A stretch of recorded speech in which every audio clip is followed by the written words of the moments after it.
So understanding water, as the topic name suggests, it is in fact a little tricky to understand because anything at this level, at molecular level, is not so easy to grasp. We have various theories, but you would be surprised to know that still water, what is the configuration of the molecules inside it, is all a guesswork. If you are trying to find it using some means, you are going to disturb that water, right?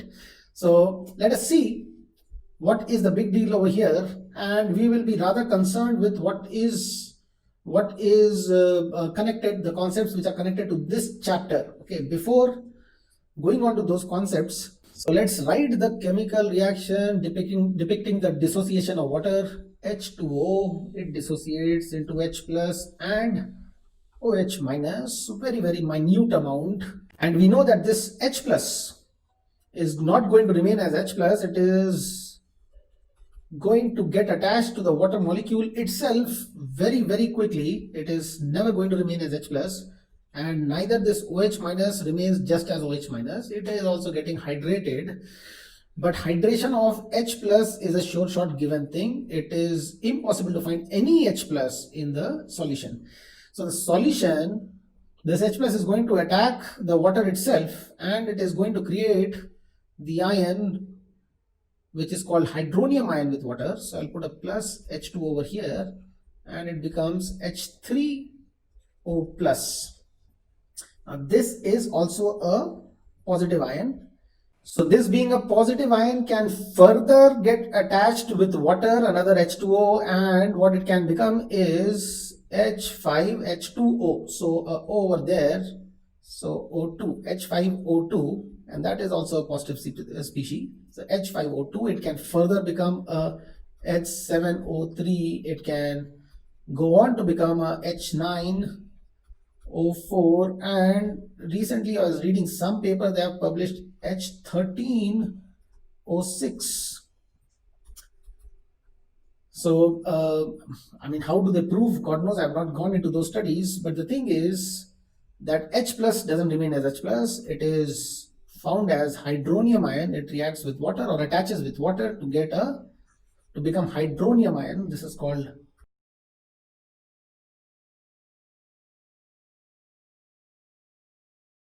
or hydroxonium.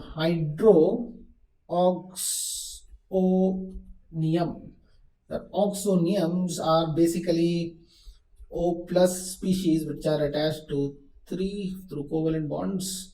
It has attached to 3, say carbon chain or something. So you'll be doing it in organic chemistry. Instead of this RRR, you have hydrogen. So that is the most basic oxonium. So your hydroxonium is your hydronium. So hydronium is this guy. So we will be assuming in this chapter that all of H plus is hydronium, not this, but they may ask something about these. So we are going to do the structure of this. Similarly, all the negative ions from water is hydroxide and not its hydrated forms. What can be the hydrated forms of hydroxide? Your hydroxide is a negative species. This can also get attached to the positive end of water. Water is polar, so H2O. So that becomes a H3, and a O and O becomes O2 and a minus. So that is a hydrated hydroxide. So we have hydrated hydroxides also, more H2O, so H5O3 minus, H7O4 minus. These are also hydrated hydroxide, but I'll just put in green. What is our concern? We'll assume water is giving you this, not this, not H plus alone, the aqueous part, yes, aqueous part, which means this, hydronium, or this. These are the two things what your water is giving. Mind you, at times you'll be seeing me or seeing the books writing H plus. Just assume that they have written this in shorthand and it is actually H3O plus what they wanted to write. Never H plus. In aqueous solution, this bracket itself means concentration. Concentration means in a solution. In a solution, it will always be this. In aqueous solution, it will always be this. Sometimes they might be asking you about the structure of this hydronium and other hydrated forms of H plus. There might be some questions on that. So let us quickly see how the structure will look like. So what is hydronium? We have water like this. Your O is in sp3 configuration and you have H and you have two lone pairs over here. I'm not drawing it. And then H plus comes and gets attached to this O. So let me put it over here. Gets attached to that O, and this is a positively charged species. It is a duct it has formed. In fact, if I write in the Lewis format, then this is called your hydronium. Okay, and then how would this look like? H5O2 plus, you have another water attached to this. So you have your O, you have your H, say to this H, another water is attached. So that is your hydronium ion, and it is also charged +1. What would be H9O4? You would have guessed it. I have put water on one of the H's. You can put water on all these, on the remaining two H's, and you'll get O, H was there. Your negative O of water is going to attach. It has attached to another water. There's another water. Attached to another water. There's another water. So you can see that this is also attached. Okay, so this is having 9 hydrogens and 4 oxygen in it, and this is again a +1. It's just theory sake, nothing to do with this chapter. They won't ask beyond H5O2, I guess. Similarly, we can go for hydrated hydroxide ions. So let's do the structure for hydrated hydroxide ion also very quickly. In fact, in case they ask something, you have your OH, which is negatively charged. So what is going to happen is your positive end of water, which is hydrogen, is going to get attracted towards this. So this is your water and will form the bond, and this is in fact your H3O2 minus hydrated OH. You can write it as OH minus with one water molecule of hydrogen. Then you have H5O3, 2 water, so this O can attach to 3 more in fact. So I'll just put another H over here, and that makes this. So that would be OH first got attached to one water, now got attached to another water. That is another water. This was the first water, and totally it is a minus. Where the minus resides, you'll be doing in your organic chemistry. Like, we can no longer say that this is the bond which is made. If electricity is being passed, it is amazing to see how fast it can go, because any bond can break. Say this can break off to give H plus if required. So anyways, not discussing that. So here you have H7O4 minus, so we can attach one more H to it. So that was your O, one water attached, another water attached, another water attached, and you had H on it already. So you have this as HOH over here, H I can put over here, OH, and you have another HOH. So that, if you can count, it is having a -1 charge, and it would be H7O4, 7 H's, 1, 2, 3, 4, 5, 6, and the 7th one. So that is your hydrated hydroxide. I don't think it is going to come much. What you have to, I mean, they might ask you up to this, that how many bonds are there, how many hydrogen bonds are there, stuff like that. Just go through the structure and understand it properly. We'll move on to understanding water more. Now let's get to the part very closely pertaining to this chapter, which is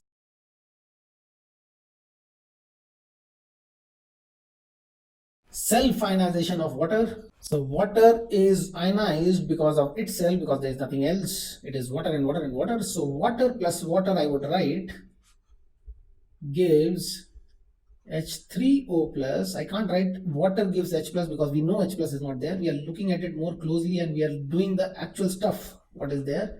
And we have decided that we'll consider most of the ions as hydronium and hydroxide like this, and none of the other ones what we were just talking about. So this is the equation what you should be knowing inside out. They might ask stuff over here. If you know this inside out, it is going to give you immense confidence in doing what you would be doing. So if I consider this equation for my Bronsted-Lowry case, so Bronsted says that you have an acid, you have a base, you have conjugate acid, you have conjugate base. So what do you think are those over here? Since it is releasing H plus, which has become hydronium, there must be an acid. Since it has released OH minus, there must be a base. Let's see. One of them acts as an acid, the other one acts as a base. So say this one acted as an acid. So acid would have reacted with a base. Acid would have given the H plus and the base would have taken the H plus. So if this has given the H plus, it has given the H plus. So what will this become? It will become OH minus. So this will become the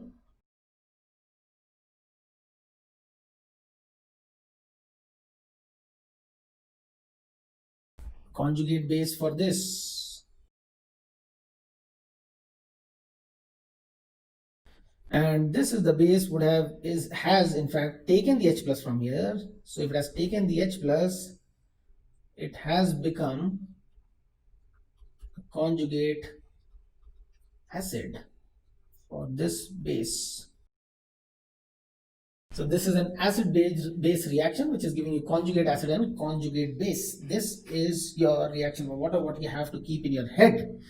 So if I ask you that is water an acid? Yes, it is acting as an acid. Is water a base? Yes, it is acting as a base. If I ask you what is the K value of this reaction, that would be quite absurd. What was the K equilibrium value? Yeah, that would be something but will never be used. What will be the K equilibrium value? The K equilibrium value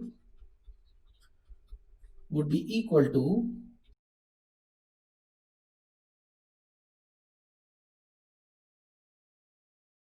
hydronium concentration multiplied by hydroxide concentration divided by H2O square, mind you, two of them are there, H2O square, that's your K equilibrium value, and this equilibrium value will never be used. Okay.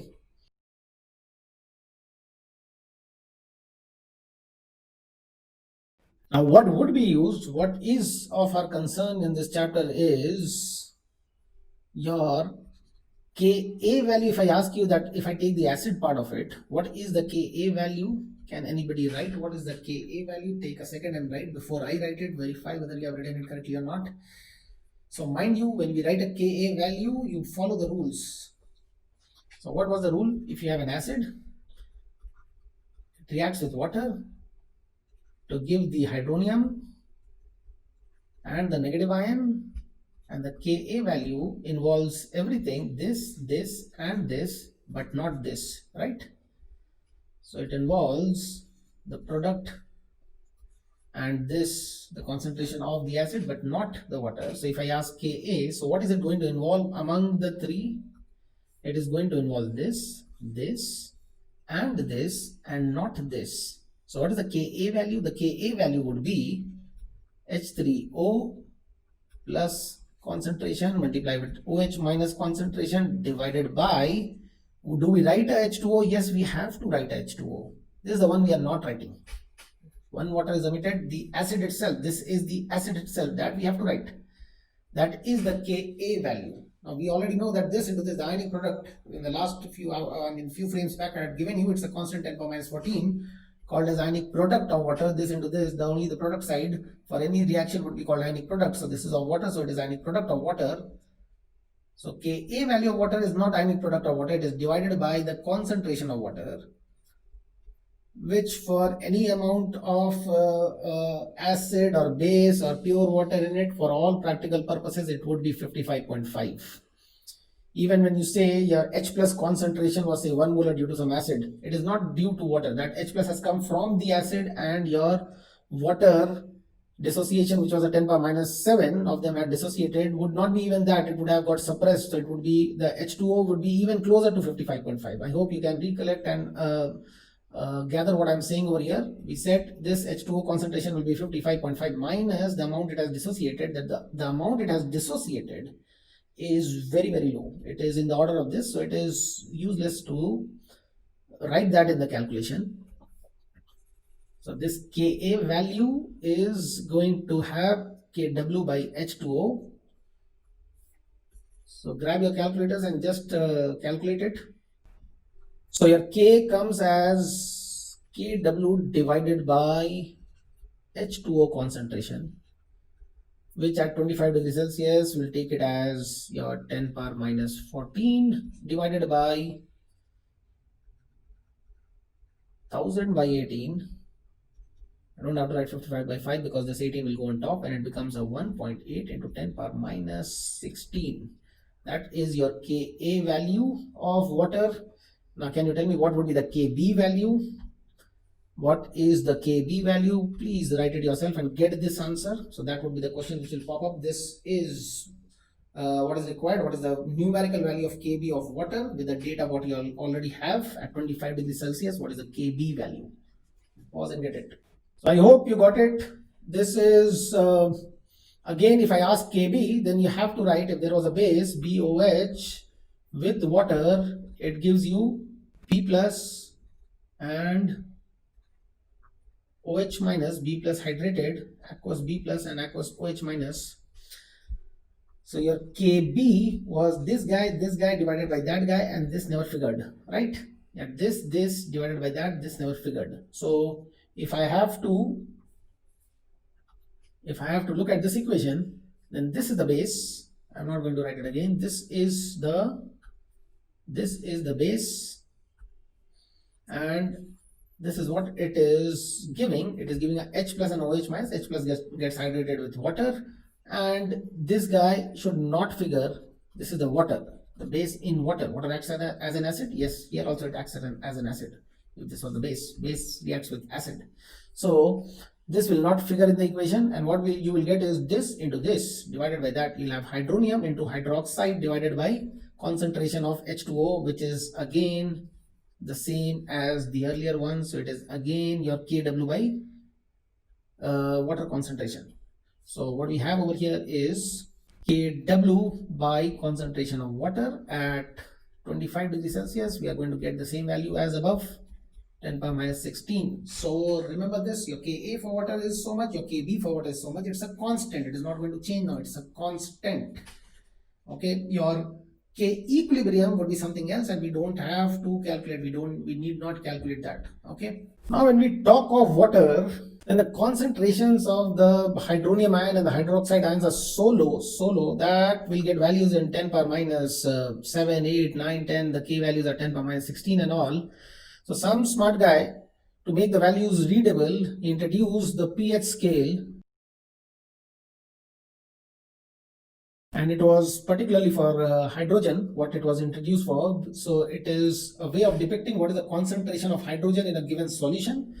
So it is simply pH would be negative decimal log of, decimal log means log base 10, decimal log of, if I have to write it correctly, it is activity of H plus.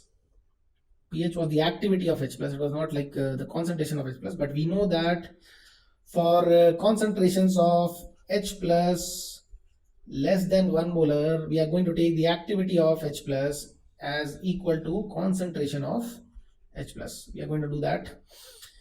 Now if the concentration is more than 2 molar, if it is more than 2 molar, then we are going to the concentration is more than 2 molar, then we will experimentally determine what is the activity. What is the activity can be determined for greater concentrations using experiment. So in fact, for lower concentration also, the right values and all they get through experiment, but the mathematical model also gives a pretty accurate value. So your pH is negative log of the concentration of H plus effectively. So that's your pH. It helps a lot because when we have concentration, suppose we had hydrogen concentration, when I write H plus, it is hydronium. Okay, so I'm just avoiding writing that. But you know that what is what? If the concentration is 10 power minus 7, which is the case in pure water, then your pH would be what? Your pH would be minus log of 10 power minus 7. Log of 10 power minus 7 will give you a minus 7, and a minus and minus is going to make it as a plus. So it is a positive scale. It's a scale which is starting from 0 and goes on to 15. That's your pH scale. Your concentration of hydrogen would be at the max. I said 1 molar, you'll be using it for 1 molar. So when you put log of 1, log 1 value is equal to 0. So your pH becomes 0 over there. So that's your pH. Now this P thing, which is maybe the potential of H or the power of H, because there's no clear definition of what is P.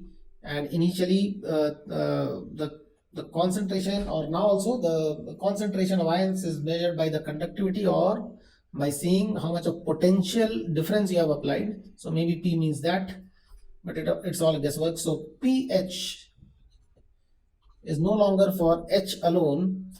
If I write POH, it would imply minus log of OH concentration. And in fact, if I write PK, then it implies minus log of K. PK. P of anything is negative log of that thing. Okay, P of anything is negative log of that thing. So that's your meaning of POH, pH, and PK. So we know for pure water, the H plus and the OH minus concentration is 10 power minus 7 and 10 power minus 7. So if we want to write the pH, your pH would come as 7 for pure water. So that is neither acidic nor basic, because the same number of OH minus is there as many as H plus is there. So it is not harmful or not reactive in any case. Then the POH, POH also would be a 7. Now what is KW? KW was the ionic product. Mind you, I'm writing H plus instead of H3O because pH, when it was found out, they were thinking H plus ion is there, and this is how it is. It was mentioned in those texts earlier. So when we go to pH scale, we prefer writing as H plus concentration. We know it is hydronium and hydronium concentration. So pKW, what is pKW for this? pK, or what is KW? In fact, first I'll write the KW value. The KW is equal to 10 power minus 14 at 25 degrees Celsius, and that is the case all the time, most of the time. So pKW would be a 14.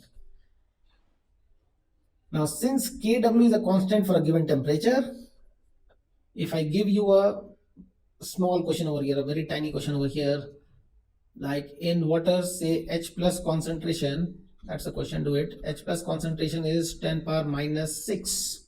Number 1, is it acidic? Number 2, find the OH minus concentration. And then find the pH and POH. Find all this. Pause the video and find all this. So I hope you got it. Yes, it is acidic because 10 power minus 6 is greater than 10 power minus 7. Okay, 6 is smaller than 7. 10 power minus 6 is greater than 10 power minus 7. So this is having more concentration than pure water, more concentration of H plus than pure water. So this is acidic. Now since your KW is equal to so much, KW is equal to H plus concentration multiplied with OH minus concentration. This has to hold all the time because it's a constant. This ionic product is a constant. It's a constant. The reason of that is, did I tell you? The reason of that would be because Ka or Kb is a constant, and that was ionic product divided by H2O concentration. H2O concentration is a constant. Ka is a constant by the law. By the law, K is a constant. This guy is a constant because of the situation, because the breakdown is hardly anything. It is just a number 55.5. So your KW happens to be a constant. It happens to be a constant. Mind you, there is some tricky paper or question where your H2O is not this. They have done something or the other. Your KW value is not the constant what you have to take. The bigger constant, the actual constant is your Ka. Okay, which is, I've just made up something. Okay, which is in the remotest of possibility, it is not possible. It is, so you just discount what I said last, and your KW is going to be a constant, is the fact. So H plus is 10 power minus 6. multiplication with OH minus is 10 power minus 14. So that will result in your OH minus concentration to be equal to 10 power minus 8. 10 power 14 divided by 10 power minus 6, 10 power minus 8, 10 power 6 minus 6 into 10 power minus 8 is 10 power minus 14. So if I go for the pH values and pOH values, then they would be pH in this case would be 6 and pOH would be 8.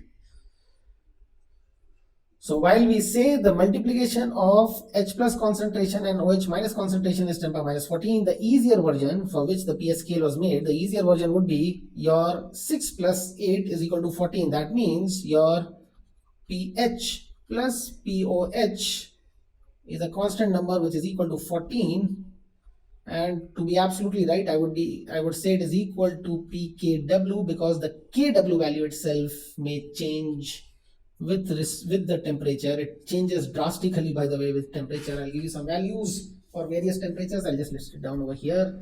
Say at 0 degrees Celsius, 1 second, 0 degrees Celsius, and then we have at 25 degrees Celsius for sure, we are knowing that, and then 40 degrees Celsius, 100 degrees Celsius. So your K value at 25 degrees Celsius is a 10 power minus 14, we know that, right?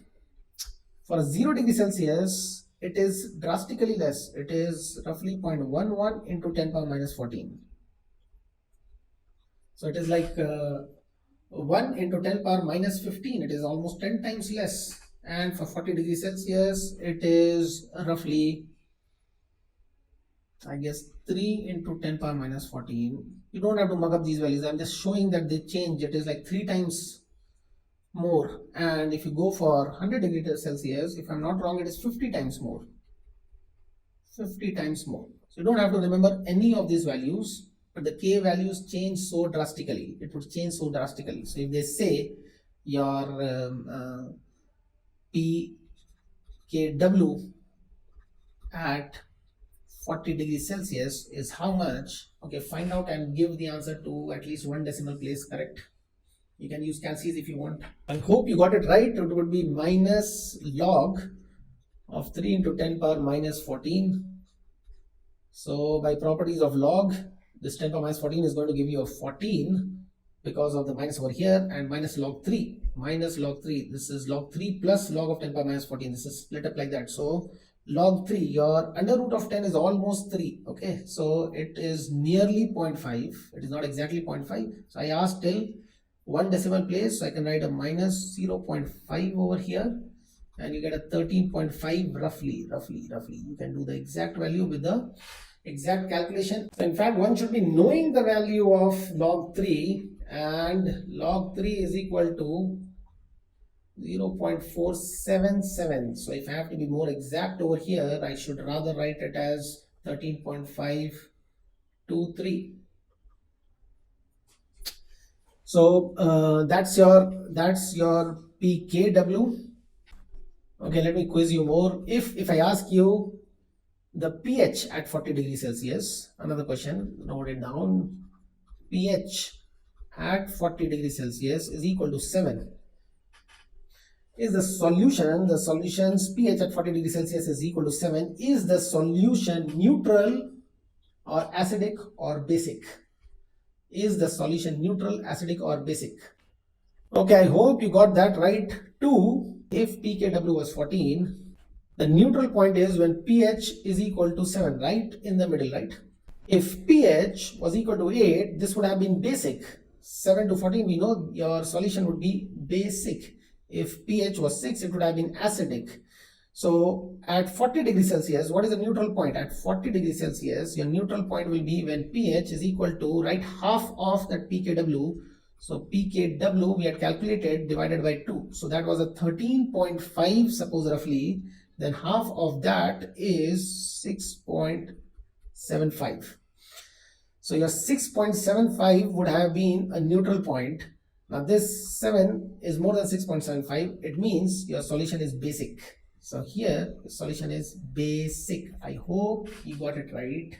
Your H plus concentration would be 10 power minus 6.75. So that's it about water for now. I'll leave you with a bit of a challenge question. You have to get me the value of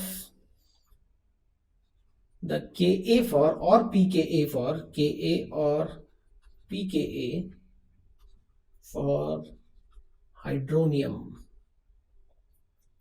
So if you do this, I will be mighty pleased, and after that you can find out pKb or Kb or pKb for hydroxide ion. This is an acid for sure, right? It's an acid, so it will have a Ka value. We got the Ka value for water, by the way, but mind you, I'm not asking you the Ka value for water. Ka for H2O, we had got it as 10 power minus 16. That was the Ka for H2O. If we write the pKa, very commonly used value, the negative log of this will give you 16 minus log of 1.8. It gives you 15.74, around that. You may memorize this. So that is the pKa, and is equal to pKb, and the same, because that was your Kb for water. This is for water. FOR for H2O. Now my question is not for H2O. My question is for H3O plus. So you have to do by the very basic. I'm telling you again what you do in the basic. I'm just giving you a small hint because this is a tricky chapter. If you had any acid and I ask you what is Ka, you write this equation first of all blindly. First you write this equation, whatever it gives, whatever it gives. And then you write the K for this equation, the ionization constant for this equation, the ionization constant. If you write, then you'll omit writing this and the rest will come. The rest, whatever it is, will come. And that is going to give you the Ka value. And similarly, the Kb value, you have to write the base. You have to write the base and with water, what it gives, and then write this kind of thing without the water in the denominator, and that is going to give you the answer. I hope you will get it, and there would be some reward for this. Okay, that's one first decent question for you, and we are done with water, and we'll get into the acids, the various kinds of solutions possible, and that would be the main part of the chapter what we are going to get into. So clarity of what water is was must, and if you get these two questions, you are set to be masters in this chapter for sure. Chalo, bye bye, thank you.